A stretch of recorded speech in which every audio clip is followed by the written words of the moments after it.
Against the Black Background Words, the Disability Rights Commission presents a Winkle Films production. In an office around a table, men and women sit. Against the Black Background Words, a Matthew Parkhill film. Talk. A balding man wearing glasses glances around the table.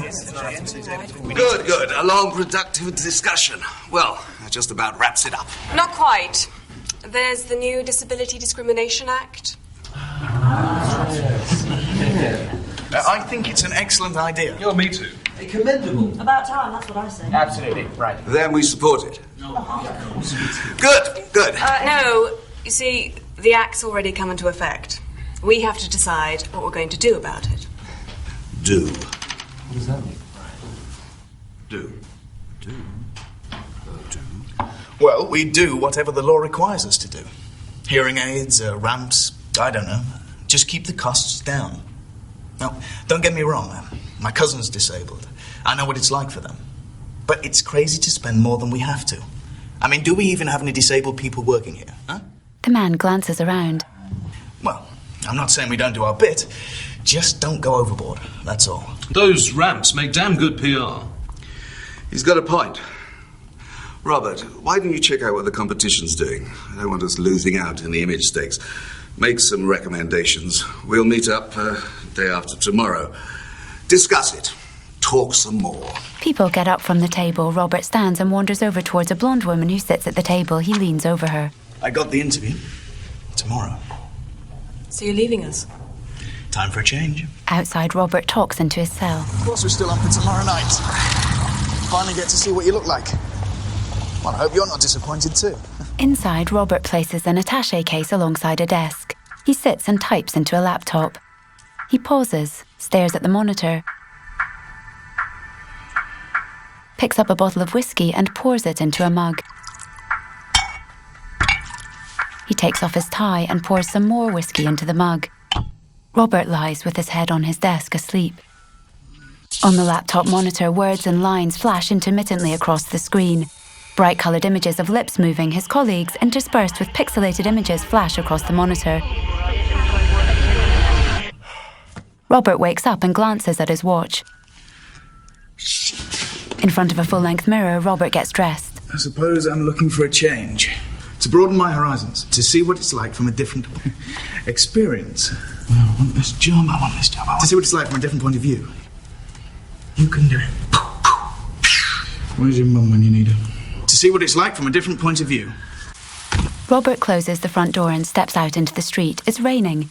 He carries his attaché case and struggles to open a black umbrella as he glances around him. He places his attaché case in between his legs as he attempts to open his umbrella. Two women walk down the sidewalk. One of them wearing a pink jacket, her hood pulled up over her head, walks up to Robert and signs. Subtitle, "Do you need any help?" Robert stares at her, his brow furrowed. The woman glances back towards her companion, gestures and walks off. Robert watches her go. Taxi! A couple of black taxicabs pass. Sam! Come on! A yellow light with the symbol of a wheelchair alongside the word taxi is extinguished. Taxis pass by. Robert, his suit soaking wet, glances at his watch. Running down a sidewalk, he pauses in front of a building. Above the door, the letters PCS. Robert readjusts his tie and presses a button. Alongside the button, a sign reads, "Please ring for assistance." In a wheelchair lift, the lift operator turns to Robert. I'd just like to say, I think you're very brave. The lift operator, a man missing both arms, nods and smiles. Robert stares straight ahead as the lift slowly ascends. In a reception area, a woman, her left arm amputated, sits behind a desk. Hi, I'm Robert Kesey. I'm here for the... For the interview? Yeah, sorry I'm late. I couldn't find... I'm sure that's okay. Taxi. She hands him a piece of paper. The paper is written in Braille. Sorry, I can't Oh, read. they shouldn't be long. No, but I just You're can't... welcome. Robert's jaw drops open, his eyes widen. Outside a door, he exhales before knocking. Come in. Robert bursts into an office and stops in his tracks. A visually impaired man turns to a man on his right. What's going on? He's able-bodied. Three men and a woman sit behind a desk. One man raises his eyebrows. The woman smiles. How good of you to come. Robert takes a couple of steps towards them. Why don't you take a seat? She frowns. Now, take as much time as you need. Robert stares. A service dog is on the floor in front of the desk. The 4 interviewers exchange glances. In the wheelchair lift, the lift operator watches as Robert loosens his tie. Say, I had a friend who had all his limbs once. It's great. Outside at a bus stop, Robert talks on his cell. No, I didn't get it. I mean, it's as if they weren't even listening to me. I don't know. Listen, I've got to go. I'll tell you about it later, okay? Yeah, 8 o'clock. I'm wearing a light grey suit, purple shirt, burgundy tie. Okay, then. Bye. Sorry, mate, wheelchairs only. What? Well, I don't make the rules. From the bus, a ramp descends. Robert turns towards 2 wheelchair users behind him. A restaurant, Robert enters. Look what's just walked in. Hi, I have a reservation. Do you, sir? So, Robert Kesey, 8 o'clock. Look at him. Right. Well, What's he doing here? Just there. oh, of course. Look, sir, do you have anyone with you? Sorry? To help you, sir? I'm meeting someone. Oh, you're meeting someone. Right. Well, this way then, sir. The host, using crutches, walks through the dining room. Look, Joe, look at that. Can you believe that? Outrageous. I didn't know I was coming here again. Bit of a surprise in a place like this. You'd think they would have told us at the door. How did he get in? Imagine the poor way, so embarrassing. What's he doing? Well, don't let him see it. Don't let him see it. Don't let him... At a table, 2 people sign. Where are they going to put him? Can't believe they let them out. No, it's unbelievable. They put him at the back. Where's the manager? Just generally. Where's the manager? The host nods towards a table. At the table, Robert sits with a whiskey. A blonde woman stares at him as she leans forward. Robert? Olivia. Olivia, in a wheelchair, sits opposite Robert. Robert picks up his drink and sips. Olivia glances at a menu. Robert holds his glass and takes a drink. Olivia has a glass of white wine. The host passes the table.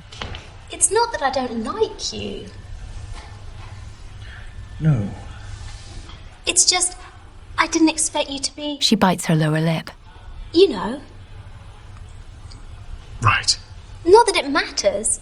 I mean, I'm not prejudiced. I've got a cousin who's... Of course. Look, I was wondering, what if we just tried... In a nightclub, dancers move around the room. Across the dance floor, a man in a wheelchair zooms. A young man in a wheelchair wearing a patterned shirt slaps the bottom of a woman wearing a tight gold dress. She turns around and slaps him. Robert stands at the bar. A woman beckons him towards her and tousles his hair. Good for you, mate. I think it's really nice that you've got friends who bring you out clubbing like this. The woman smiles at Robert. Robert carries a few drinks away from the bar. He passes a group of people signing to one another. Maybe he needs some help. It's something I'd like to see an awful lot more often than happening. Good on you, mate. Oh, isn't he great? Okay. It's not for believing now, isn't it? Do you think he's okay? That's really courageous, that, Robert joins Olivia. He sits down opposite her. In between them, a low wooden table. He puts a couple bottles of beer and a couple of shot glasses down on the table. He shrugs off his jacket. She flicks her hair. He leans forward, his hands clasped together. He glances across at Olivia and hands her a shot. He smiles as he holds up a shot glass before knocking it back. Watching him, she smiles faintly before raising her eyebrows and drinking. Swallowing, she grimaces. They smile.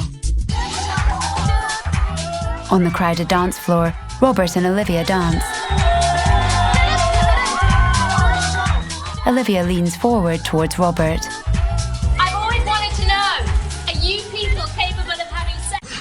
Inside, Robert, bare-chested, sits up in bed. In an office around a table, men and women in suits sit. Dynamic, fresh, You look at the things. Good. Right. This Disability Act. Robert, let's talk about your findings. Robert glances around the room. He looks down, his eyes widen. Fixing his eyes down at the table, he opens his mouth and exhales deeply. He looks up. You know what? Let's not talk about it. Against the black background, white lettering reads, "Actions, louder than words."